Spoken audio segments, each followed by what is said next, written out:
Sako-sakong mga sibuyas na ipupuslit papasok ng bansa ang nabisto sa mga container van na galing China. Hindi agad nakita ang mga ito dahil ang nakapronta sa kargamento o shipment ay mga bawang. Tinutukan niya ni Joe Veneracion.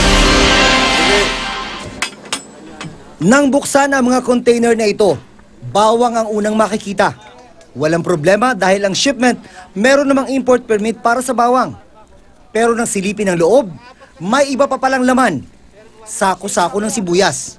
Dahil walang import permit sa sibuyas, agad kinumpiska ang 3 container mula China.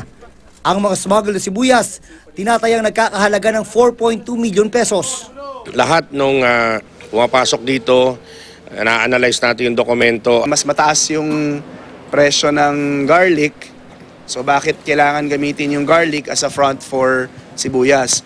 Well, ang sibuyas ho kasi, kahit na mas mababa yung presyo niya kaysa sa garlic sa atin, highly regulated siya. Regulated ang pag-i-import ng sibuyas bilang pagtitiyak na walang magiging oversupply sa merkado. Kapag may oversupply kasi, bumabagsak ang presyo ng sibuyas, kaya nalulugi ang mga local producer. Pagpapaliwanagin ng customs ang consignee ng shipment na Equisent Import and Export Corporation. Sinusubukan pa namin kunin ang kanilang panig. Kung sakaling nakalusot sa lokal na merkado ang mga kontrabandong ito, dalawa umano posibleng mangyari.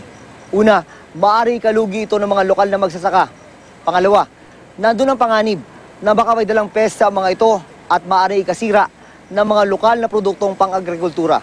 The primary objective of the quarantine is to protect the entry of exotic pests and diseases. So since this is an agricultural country, so pinoprotektahan po natin ang ating local industry. Kapag natapos na lahat ng proseso, dadalhin sa isang pasilidad ang kontrabando para sirain na karaniwang ginagawa sa mga nahuhuling smuggled na produktong pang-agrikultura.